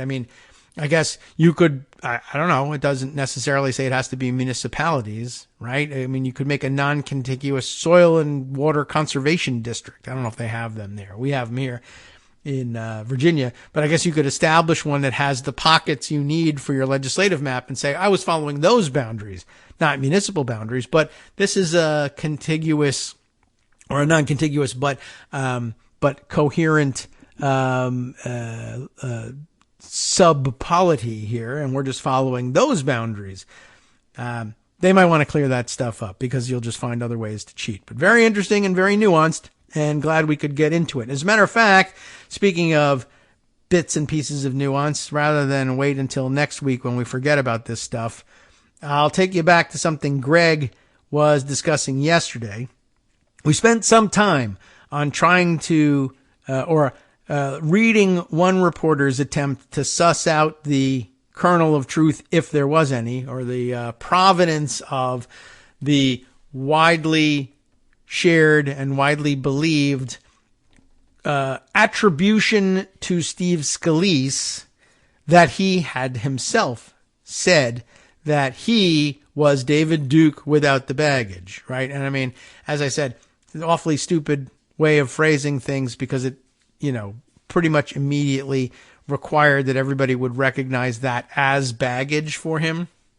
To put the word baggage in it was awfully dumb. So maybe not. But then on the other hand, there was this doubt like, okay, yeah, sure. So the story was that this was based on one novice reporter saying that she understood him to have said something like that, and this was her recollection years later, and yada yada, and there was no way of proving it, and Scalice had never confirmed that he had said such a thing. And a couple of listeners asked, well, has he ever denied that he said something? He's distanced himself from David Duke, but has he ever denied that he said this thing? That's an open question. I don't know. I assume that he's probably denied that he's said it. There's no reason why he wouldn't deny it, even if it was a total lie.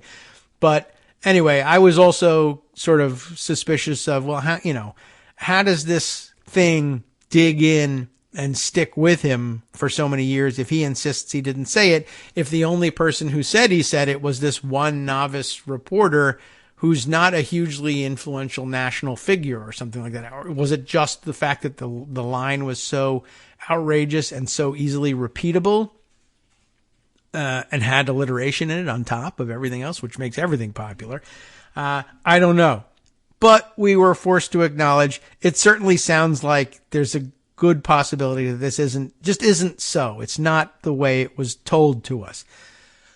But after he got done getting through all of that, he has stumbled upon this Twitter thread and said, well, hey, we ought to add this to the mix because maybe this tells a different story. This is from Lamar White Jr., who is on Twitter still and carries a blue check mark, and I don't know what we're supposed to make out of that, and describes himself as writer, muckraker, and activist, publisher of Bayou Brief. That puts him down in Louisiana, of course, writing The Original Gangster, the American saga of Carlos Marcello, as it turns out. And in case you're interested in his educational bona fides and affiliations, Rice 05, if any of you are Rice graduates, and SMU Law 15. So I don't know what to make of that, but the piece is the thread here, 25-piece thread here. So hang in there for this. We'll see if we can make it before the break. But illustrated with one of those split screen montages here. I guess, is it really a montage if it's just two pictures of David Duke in front of a Confederate battle flag and Steve Scalice, the two guys in question. And what does Lamar have to say here? Almost 9 years ago, I, Lamar White Jr., broke the story about Steve Scalice attending and speaking at a white supremacist conference in 2002. Remember, that was the other allegation that goes along with the baggage comment. Given the renewed attention, I think it's important to correct a few things the media continues to misreport. All right. Let's do that. It seems like it's going in the same direction here, right? But I guess there's a turnaround. The international event, that's in scare quotes, international, held at the landmark Best Western Hotel in, it's Metairie, isn't it, Louisiana? Was hosted by Euro, the European American Unity and Rights Organization. That sounds pretty white supremacist-y, maybe. A group affiliated with David Duke, arguably the most notorious racist in America at the time.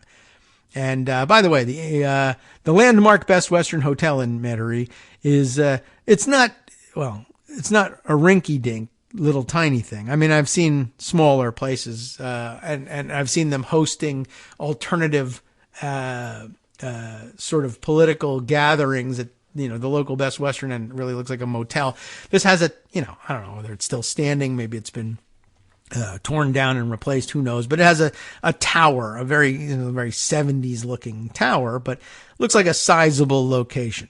Anyway, Duke, a former state representative, was universally known in Louisiana, rising to become one of the most dominant figures in state politics by winning the majority of white voters in the 1990 Senate and 91 gubernatorial elections. He was also one of Scalice's constituents at the time. I guess he's a former state rep, and Scalice, I guess, must have taken his seat.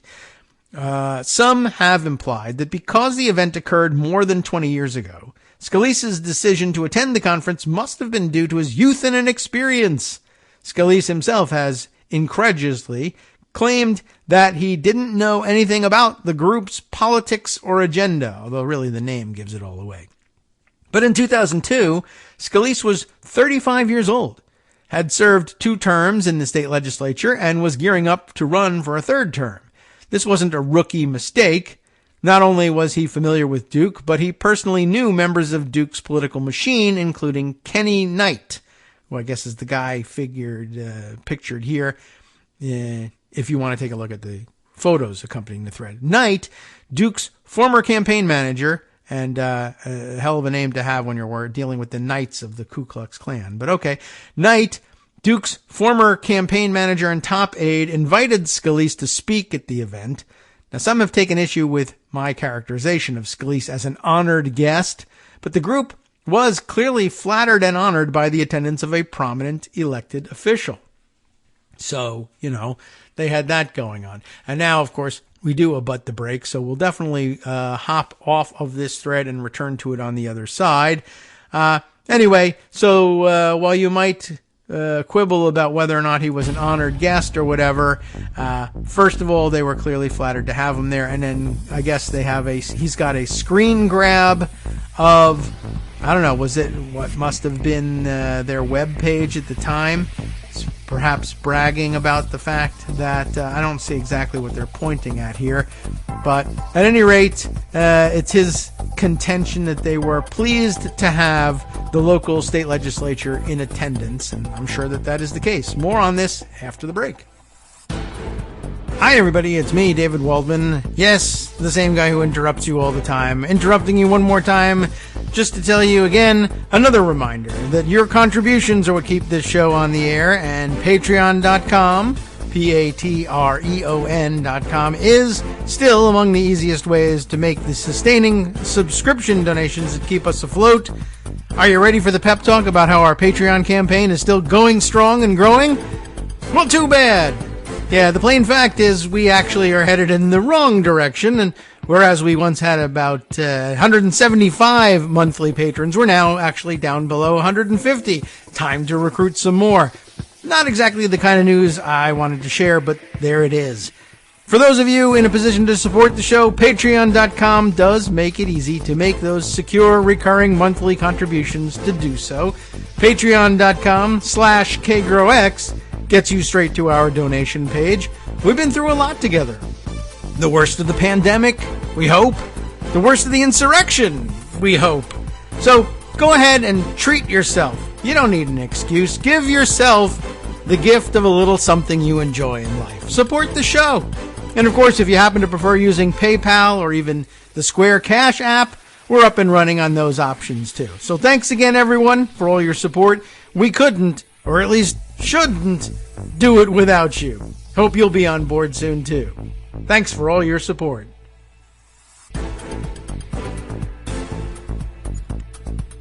All right, welcome back now to the Kagro in the Morning Show here on Netroots Radio. Where the hell were we? Oh, yes, right.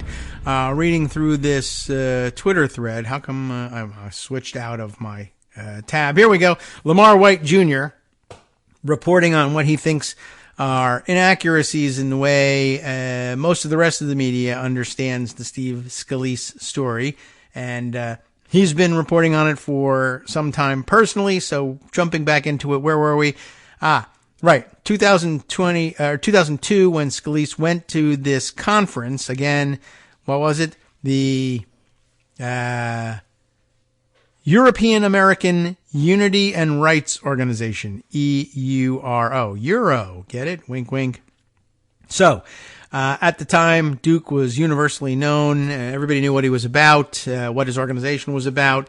And Steve Scalice, not a rookie legislator, but a elected official in his second term and gearing up for a third run, 35 years old, goes to the event. But not only goes to the event, but personally knew members of Duke's political machine, including this Kenny Knight guy. Knight, who was Duke's former campaign manager and top aide, invited Scalice. They were glad to have him. Nobody knows exactly whether it's a fair thing or not to say he was an honored guest, because I guess the question of honor is open to interpretation. But he was an invited speaker. Now, initially, Scalice's office denied my story. Again, me being Lamar White Jr. here, which I had uncovered after discovering a series of archived posts on the white supremacist website Stormfront, which not only thanked Scalice for attending, but also provided details of his remarks. He obviously impressed the group. So that seems fair, right? In an absurd attempt to protect Scalice from the fallout, Kenny Knight, now serving time for operating an OxyContin pill mill, in case you were wondering who was murdering America with prescription pharmaceutical opioids. It turns out to be the super liberal David Duke's campaign manager. Told the Times Picayune, not Pick-a-Union, but if you had to pick a union to join, you could pick the Writers Union of the Times Picayune. I wonder if they have one. Anyway, Kenny Knight told the Times Picayune that Scalice had attended a meeting for a non-existent neighborhood group that he also hosted at the same hotel the same day. Remember, that was the story we read the other day when Greg was reading what? Let me see if I can find that piece. Whose was it? He was reading, oh yeah, right, the Missouri Independent, saddling Steve Scalice with David Duke's baggage. And the excuse was, well, no, he wasn't at the white supremacist event. He was at a neighborhood organization that was having its event at the same hotel earlier in the day. And later, the white supremacists were going to be meeting there. That sounded kind of tenuous to begin with. But apparently, Stormfront doesn't think that's what he was doing there. And neither does Lamar White. He calls it an absurd attempt to protect Scalice from the fallout. So Kenny Knight is the source of the story that, no, Scalice was only there for the neighborhood organizational meeting earlier in the day. Except two things. One, there is no such neighborhood group. And two, Kenny Knight, the source of this information, is in prison as a drug dealer right now. So I don't know what else you need to know. Scalice eventually fessed up and admitted attending the white supremacist conference. I guess here you no longer need to know anything else. I should stop and say, well, okay, he's in prison as a drug dealer. What else do you need to know? Well, you need to know if he's telling the truth about this thing or not, or whether he's lying. That's what you actually need to know. The fact that he's a drug dealer doesn't tend to make you look particularly good as a witness, whether in federal court or elsewhere, but it doesn't mean you're definitely telling the truth or lying about anything in, particular or things in general. That was ridiculous. But you should know that the source is affiliated with a guy who was affiliated with white supremacists and Klansmen and also is in jail for running an OxyContin ring. So take that for what it's worth. But if that doesn't convince you, then perhaps Lamar's assertion that Scalice eventually fessed up and admitting attending the white supremacist conference will do for you. Though he did claim that he had forgotten about the event, which, if true, speaks volumes about his normalization of white supremacist politics. Either way, he knew his audience. But that is an interesting point. I forgot that I was at a white supremacist conference because that's very normal and usual for me. Yeah, good point. A commentator or a commenter on Stormfront recalled Scalise's vehement opposition to a so-called slush fund. And quoting this screen grab here. In addition to plans to implement tactical strategies that were discussed, the meeting was productive locally as State Representative Steve Scalice, or Scalice, I vary in between those pronunciations, discussed ways to oversee gross mismanagement of tax revenue, or slush funds, that have little or no accountability.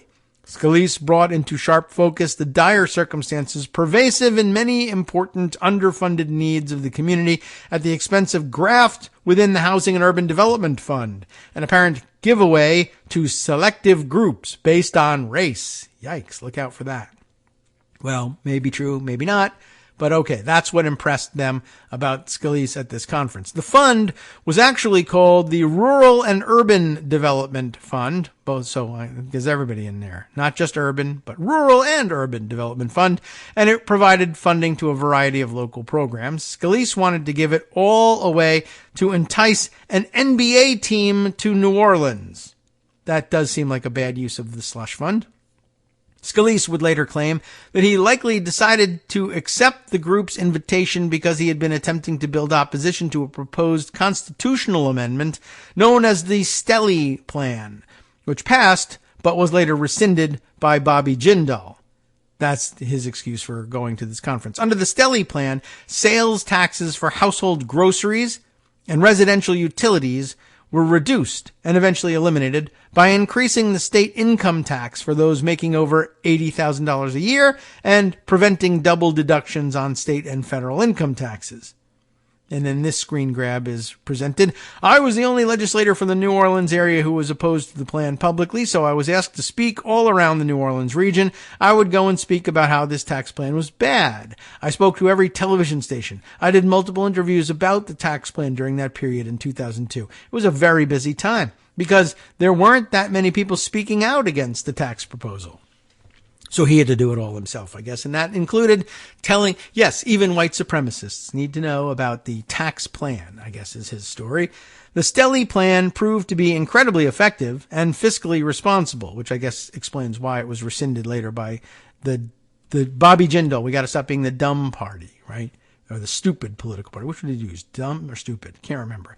Anyway, it not only helped poor families in one of the poorest states in the country pay for food and electricity, but it also reduced the burden on the state. Once rescinded, the state lost $300 million a year.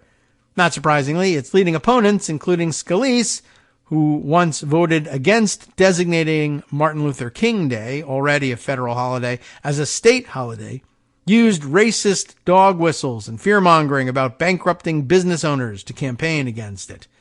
Now, there's just one problem. Really? Only just one? But one remaining problem, I guess, with Scalise's claim that his speech to white supremacists was merely a part of his campaign against the Stelly plan. The conference not only occurred months before his campaign against Stelly, it occurred before the legislature had even considered it. That's a weird bit of time travel, isn't it? Steve Scalice now appears to be on the verge of becoming the Speaker of the House. Well, now he doesn't. But he would be the first speaker from Louisiana, which, contrary to what some of Scalise's actual critics in the state may believe, is not good for the state, even if Jim Jordan would be worse. Scalice has spent practically his entire career in elected office, representing one of the most radically conservative districts in the country, the same district that launched David Duke's political career and put Bobby Jindal and David Vitter in power. David Vitter, remember him? A bastion of the lost cause and a bit of a perv as well. Now that he commands power in Washington, it's easy and convenient for some to ignore how he got there in the first place, to accept his equivocations about his past and platitudes about racial tolerance as genuine, and to let his personal narrative of survival excuse his politics. To be clear, I don't know him personally. Our one encounter was so brief I didn't have the chance to tell him my name. I've read his book, chronicling the trauma of his shooting in the style of a political thriller, but revealing almost nothing about his personality or beliefs. But I do know his voting record, both in the state legislature and in Congress. And I know he built his political career and the constituency he's courted and empowered from the beginning. To use his own words, he says they're his own words, David Duke without the baggage. I don't think he really addresses the provenance of that statement, but not only did he oppose making MLK Day a state holiday, until last year, by the way, Robert E. Lee Day and Confederate Memorial Day were state holidays, but as a member of Congress, he opposed naming a post office after Judge Lionel Collins, a civil rights pioneer from Jefferson Parish. Also worth noting, arguably the only reason Scalice remained in leadership after my story broke in late December 2014 was because now former Representative Cedric Richmond, a black Democrat from Louisiana, declared that Scalice didn't have, quote, a racist bone in his body. He had it removed surgically, I suppose. At the time, the standard explanation for Richmond's bizarre defense was that he and Scalice were close friends. Apparently, they aren't today. Richmond's supporters in New Orleans imagined it was a shrewd political calculus. Scalice would owe him, or so the story went. Nope. Today, Republicans are allowing a radical faction to host their own white supremacist conference on the House floor. Ironically, if Scalice doesn't get the votes needed to become Speaker, and he didn't, it will likely be because he failed to court the most outspoken white supremacists. Isn't that interesting? Wow. All right. Yeah, that's a pretty fascinating look at things. So it doesn't solve the question of the question the truthiness or truthfulness of the supposed quote, David Duke without the baggage. It is an awfully dumb thing to say, I must say. But it does call into question the other part of it, right? We were being told that maybe he didn't say that he was David Duke without the baggage because there are two knocks on him. One, that he said this thing, and here's a story about the provenance of that quote, and maybe he never really said it. And two, the other thing people said about him was that he was an honored guest and a speaker at a white supremacist conference. But he says he wasn't, and he didn't know, and this and that and the other thing, and it was there for a different reason. But though there's all sorts of other proofs offered up, which are very interesting and lead in other interesting directions, there is also the fact that he has said, oh, yeah, I was there. I just didn't know what I was doing there. Well, I doubt it. But, so, those are the two major knocks on him about his racism. That he was at this conference and that he said David Duke without the baggage. We don't know about this, whether he said David Duke without the baggage, but there's never been a good, plausible refutation of the whole thing. He's distanced himself from David Duke, but he hasn't distanced himself from that quote, as far as I know. Maybe I'm wrong about that, but then the second front in this was about the conference, and that turned out to be on the money. So, yeah, we had to add that to the mix. So thank you to Greg for adding that. He threw it into the pile while the show was still going. I just couldn't turn around and get to it because we were in the middle of something else. So at least we wrapped it up in the same week. Anyway, let's see. Other things to include in our roundup before we break for the day and, in fact, for the week. Any number of things we could try and get into, but my goodness, who knows whether we'll get through any of them. But why don't we throw this one in? I turned around from reading, and now I'm thinking, no, it's still too long.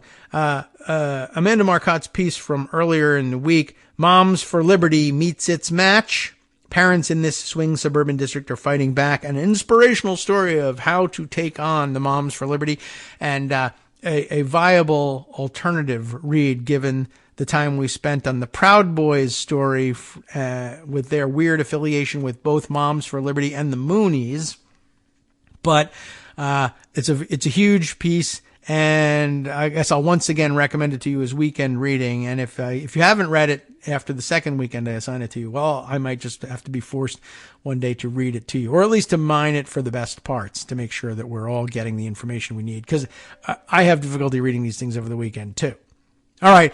But to make up for it and to not leave you Amanda Marcotte less for the week, I got another piece, because she's always interesting these ways. I don't know. The same sorts of things interest us. So that's good. I should probably just, like I said, have her co-host the show at this point. But why I think she would have any interest in doing that, I don't know. I'm making that up entirely.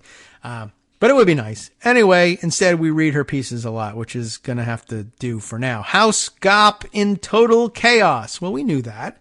Why is that interesting? Well, it's the observation that comes after the colon here. House GOP in total chaos, colon, something else is happening here. So much for fascist order and discipline. Oh, yeah. That's one of the things that they're supposed to be known for. Well, I mean, they're ordered and disciplined amongst themselves, I guess. The 8 or 10 or so of them that there are march more or less in order. But the problem is getting the other 200 to go along with them. What's going on here, Amanda? Well, she writes, nearly 8 decades after the end of World War II, the thing we ought to understand most clearly about Nazi propaganda is not to believe a word of it. The images pumped out by Hitler's messaging apparatus depicted a healthy, thriving, and prosperous Germany, and they were blatant lies used to paper over a horrifying genocide, as well as a self-destructive war that left much of the nation in ruins. It's a fair view. But there's one historical claim made by fascists that gets accepted at face value by people who ought to know better. And what's the one thing that people say? Well, at least what? Right? They had the trains ran on time. Well, as it turns out, largely they did not. And other things were wrong with the trains that were running. But the basics, the one thing that still gets accepted at face value, the idea that authoritarian regimes are models of order and discipline. Videos of goose-stepping soldiers and myths about full employment and the trains running on time have persisted in the cultural imagination. The belief that the far right is ruthlessly efficient and well-organized terrifies its opponents and emboldens its supporters then and now. If you still buy any of that, consider the Republicans in Congress, who are behaving like a sack full of trapped weasels over what that should be a simple task, picking which one of the indistinguishable MAGA monsters gets to be the Speaker of the House. Calling this a clown show really undersells the situation and is unfair to the skill and training of actual clowns. All of this kicked off last January when it took the smaller than expected Republican majority 15 ballots to elect Representative Kevin McCarthy of California, who had spent his entire career in politics aiming for that moment.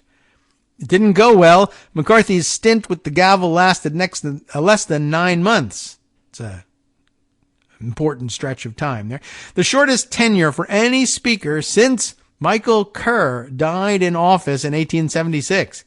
He was ousted, of course, by Representative Matt Gaetz of Florida and 7 other renegade Republicans, motivated more by a desire for airtime on Fox News than any coherent grievance against McCarthy.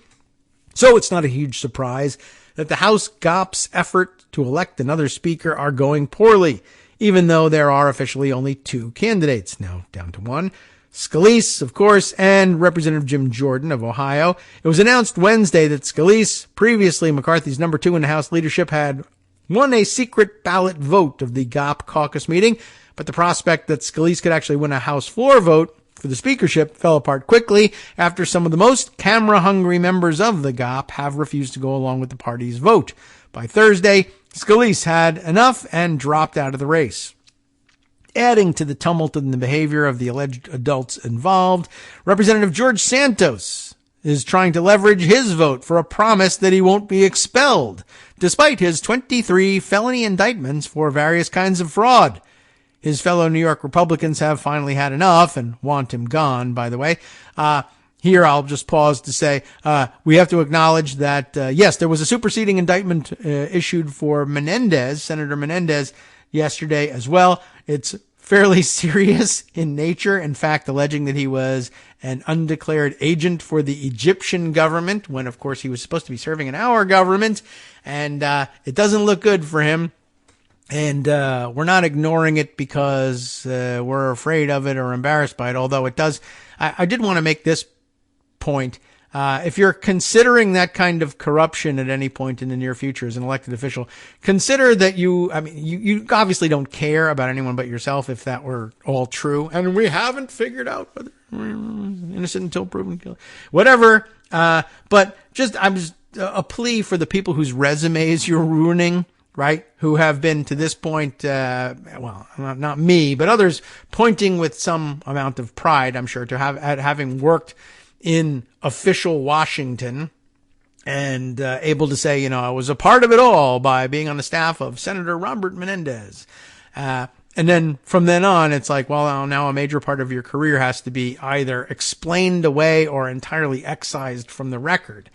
It says here you were, unemployed for 7 years? No, I was employed. I was working for Bob Menendez. Oh, I see. Were you working for the Egyptians or for him? Yeah, great. Thanks a lot. My whole life is ruined now, but he doesn't care.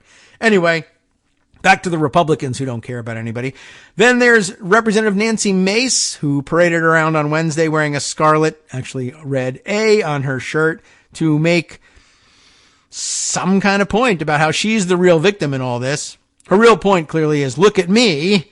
And she definitely hasn't read the Scarlet Letter. The Beltway press keeps trying to make sense of this, grasping desperately for any hint that some debate over policy or government philosophy is driving the conflict. But let's not pretend that actual ideological differences or competing viewpoints are at the heart of this. All the bickering House members agree, virtually without exception, that they're all in on the GOP's authoritarian march to the right. Like McCarthy before them, both Scalice and Jordan are champions of Donald Trump's pseudo-fascist agenda. All 3 are members of the Sedition Caucus, who voted to give the January 6th rioters what they wanted by rejecting the results of the 2020 election, telling them or trying to tell them apart is like winding up in an ice cream parlor where all the flavors are fascist vanilla with slightly different sprinkles on top. You could have worked a little longer on that analogy, but I like ice cream. Veering hard toward the radical right hasn't made Republicans more cohesive or more disciplined. On the contrary, it's this rightward shift that's fueling the ugliness. Contrary to popular belief, authoritarianism brings chaos, not order. And I guess it does, especially in this context. But I see what she means. Like if you can illegitimately, if you can back an illegitimate power structure like that, then you can back any illegitimate power structure, including the one where you're the power. Everybody's a dictator. If the one guy's a dictator, anybody can be a dictator. It's when somebody who is really established and has an army that they can use to kill all the other would-be dictators that people say, no, I can't simply declare myself dictator. You can, maybe at the price of your life, but it's an interesting way of looking at things. It actually brings chaos, not order. The reasons for this are multi-layered. The top layer is about personality. To put it bluntly, authoritarian movements valorize a-holes. That's blunt. Mistaking cruelty for strength and showboating for passion. Republicans have created and embraced a system in which being as toxic and mean-spirited as possible is the fastest route to political power. It shouldn't be surprising that when you throw a bunch of nasty people together, they start taking out their aggression on each other.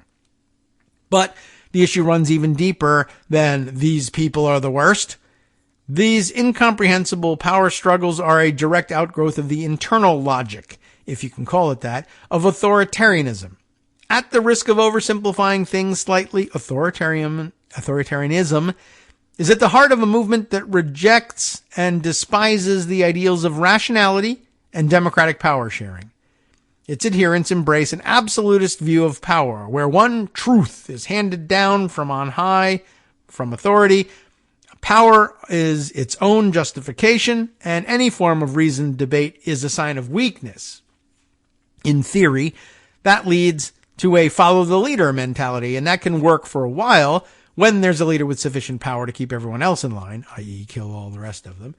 Donald Trump, of course, has largely accomplished this in the GOP, even now that he holds no institutional power.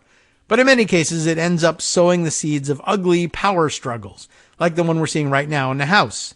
Everyone may agree in the abstract that they want an authority figure who rules with an iron fist, but a bunch of them also imagine that they'd look awfully nice wearing that crown, or at least being the kingmaker to whom all favors are owed. To be sure, every political party and every ideological faction is shaped by ambition. Even the biggest-hearted and most progressive Democrats in Congress got where they are because they like to give speeches before enthusiastic crowds. But what those tired old Enlightenment values of democratic discourse can offer, among other things, is a way to distinguish between all those ambitious people, rewarding those who can persuade others that they'd be good at the job. Republicans these days suck at the whole discussion and debate aspect of politics because they've built their party around the idea that only soy-sucking wimps care about girly stuff like winning over actual humans with the strength of your arguments. Remember when they were the party of ideas? Oh well. Of course, people who are hostile to democracy can't handle a basic vote for a leader. In the authoritarian mindset, the legitimacy of power flows through conquest, not consent. Choosing a leader through negotiation and horse trading and a majority vote isn't satisfying. These folks would probably be happier if they could throw the contenders into a cage match and let them fight, with the gavel awarded to whoever is left standing. It's here where I remind readers that Hitler understood this very well. And by the way, I would say it's an interesting proxy for that idea of just throwing them in a cage match and let them fight and the stronger one wins. And then to say, well, I oppose Steve Scalice because he's battling cancer. It might actually be a practical thing to say, well, what if he, dies soon or needs to spend more time taking care of himself than running the House? Wouldn't that, be bad for the organization? It might be, but it's also wink, wink. He's weak. And a good proxy for the results of the probable results of a cage match between the guy who walks with a limp from having caught a bullet and who's suffering from cancer versus the former wrestling coach. Anyway, it's here says Amanda, where I remind readers that Hitler understood this very well. His Night of the Long Knives was a series of assassinations of other Nazis, not of socialists, communists, or liberals. In authoritarian systems, you gain power by crushing or literally killing your competitors, or even just your perceived competitors. The Nazis weren't actually masters of efficiency or coordination. They were mainly just ruthless murderers. It's true that killing people to keep them from talking back may work in the short term, but it's not exactly a model of spine-stiffening order and collective morale. Ask the people who have to mop up the blood.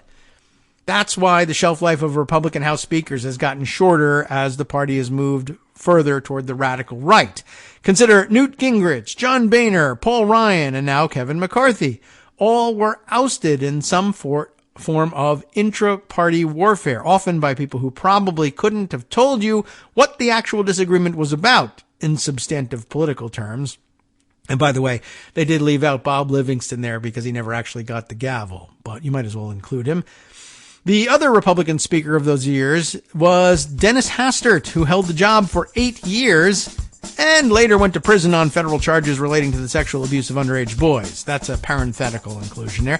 The GOP is an authoritarian party that discourages real debate and fetishizes domination, which is kind of weird because even, I guess, the 8-year reign of the one exception to that rule was himself fetishizing domination in a weird sort of non-political way. But anyway, one way for pack animals to prove their power is to take out the top dog. Whoever finally gets the speaker's gavel next will no doubt feel powerful in that moment, but he should also know that he has just stuck a bullseye on his back. Not that I particularly care what happens to him after he does that, but there you have it. Good point. Interesting approach to the question by Amanda Marcotte. And like I said, now you're not Amanda Marcotte-less for the weekend, even if you don't get around to reading her piece about Moms for Liberty, which you should. All right. Time now to hand that gavel over to Justice Putnam for the West Coast Cookbook and Speakeasy. And here's how he'll take you out on Friday the 13th. Ooh, spooky. Hamas, he says, has relentlessly attacked the peace process for its own agenda since the late 1980s. Also elsewhere, a Colorado judge has rejected an attempt by Trump to dismiss a lawsuit that seeks to keep him off the state ballot. Don't take your eye off of that ball. That and more from around the country and around the world. Next. Networksradio.com. You have been listening to Kagro in the Morning with David Waldman. Ooh, how about this? A Florida college reported that it has seen 27% of its student body drop out since Ron DeSantis' recent takeover.